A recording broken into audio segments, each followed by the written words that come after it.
Dario, he's 11 years old. And I found out he was autistic when he was 2 years old. Oh God, I was depressed, I was frustrated, I was confused. I didn't know what was autism.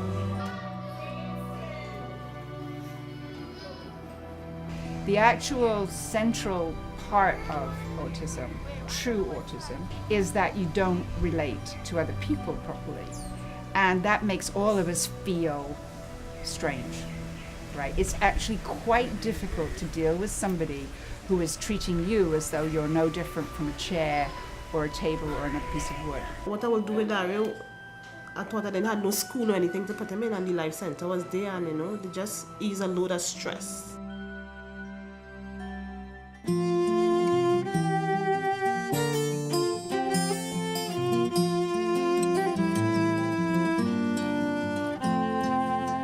Sometimes it's hectic, I can't see it through.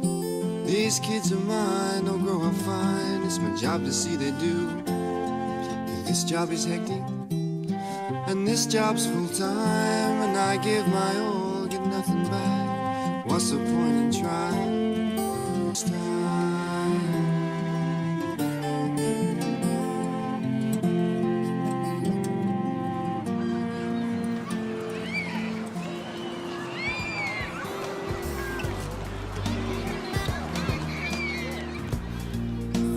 Life Center was started, I think, in 1999. Is specifically different to other special needs schools in Trinidad because we are one of the few that cater specifically for autism.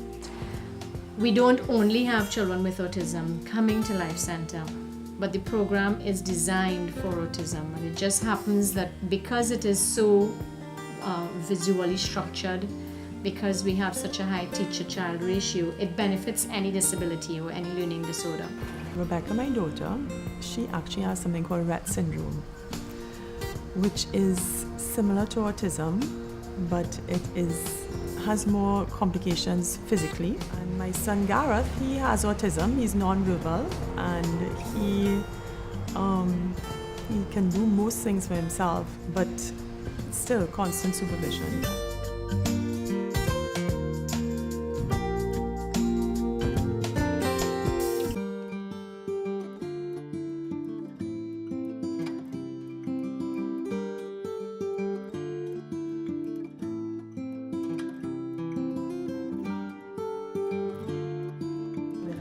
Challenges with raising a child with autism, the behavior.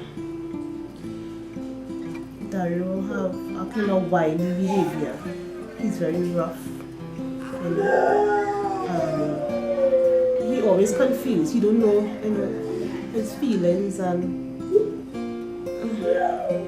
it's a lot.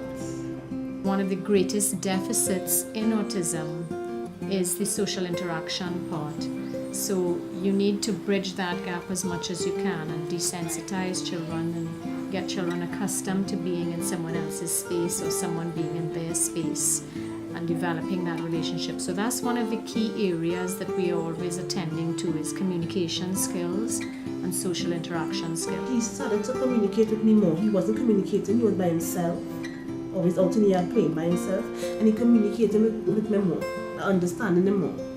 If he wants something, he will say what he wants. Before he wasn't doing that. And since he entered the Life Center, he doing that. Some children have started here being unable to walk. Some children came in unable to speak. Most times unable to communicate their needs. Now, for some of those children, those lives are more enriched because they can communicate those things. So that's huge. Because of the challenges of the disorder, you really need a high teacher ratio. So our biggest ratio is 1 teacher to 3 children. But we have 1 teacher to 2 children, we have 1 teacher to 1 child.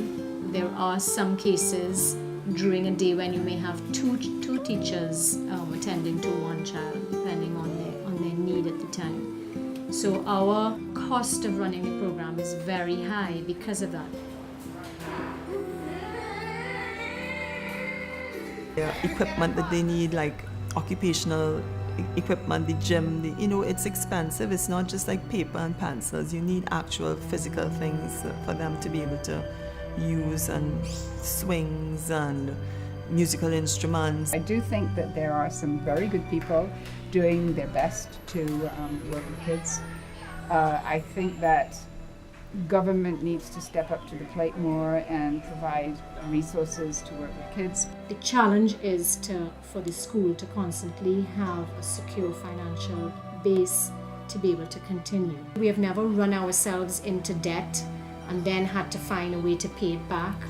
We have always looked forward and known when we're running out. We only have 2 more months that we can finance, and if we don't get something in by a certain deadline, then we have to make the tough decisions, which is what took place at the end of last year. We knew we actually did end up borrowing money. The funding from the ministry comes at the end of every term, so it pays back for what we have spent. So at that point, it's a decision of, do we use it to go forward, or do we use it to pay off and then call it quits? We reached to that situation, and we had a little angel, guardian angel, Mr. Selwyn Barjan, who came to our aid. Is right now in a strat plan with us, a strategic plan for a re-engineering and a restructuring of Life Centre. We're going to broaden a lot of our relationships and a lot of our assets that we already use to bring in a little bit more income. The Life Centre bring hope to me, because I didn't have no hope before in Darian that anything could be done with him. I'm so grateful that I have somewhere that my children can go. Every day they leave here for we leave here by 8:30 and we get back here at 1. So maybe 4 or 5 hours a day they're out of the house, being engaged in constructive activities, and it gives me a lot of free time that I wouldn't have. And then also, I don't actually have to oversee the actual teaching or plan anything that's happening at the school. The teachers, the principal, and people involved at the school actually do all that. We are a recipient of funding from Republic Bank Power to Make a Difference program, and they have funded us enough funds to purchase a building for us. So we will be moving into our own space, and all of the future plans that we have in our strategic plan of expansion and expanding our services will be able to be housed in this new facility. Not very many people have their own building. I mean, the fact that Republic Bank is giving us this building means we'll have a home, and when we fix that up and get it registered, that's ours. But we do have a lot of frustrations with the state of special ed in Trinidad and Tobago. That's, of course, we really look for government and ministries to lead the banner. Basically, it's an issue of civil rights, that everybody has a right to be as autonomous as they can, if you want to be very technical about it, and therefore society has an obligation to make it possible for everybody to reach the most independent functioning that they can. So just because you have some special educational needs really doesn't mean that society should take away your civil right to be, as independent as possible as a person. The long and short of it is that we need to get legislation in place. With legislation in place, people have rights, and if your rights are not being met, then they can speak out and explain what rights are not being met, and things will be put in place. People will have to put things in place. I cry when I think if I have to leave them in this world while I'm gone, when I die. Who is going to look after these 2 children? I mean, I don't even like to think of that. I feel good about that future. I still have my doubts, but I have hope.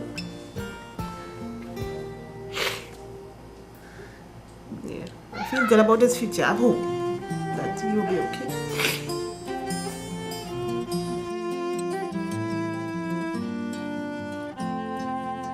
Sometimes it's hectic, I can't see it through. These kids of mine don't grow up fine. It's my job to see they do. This job is hectic, and this job's full time, and I give my all, get nothing back. What's the point in trying?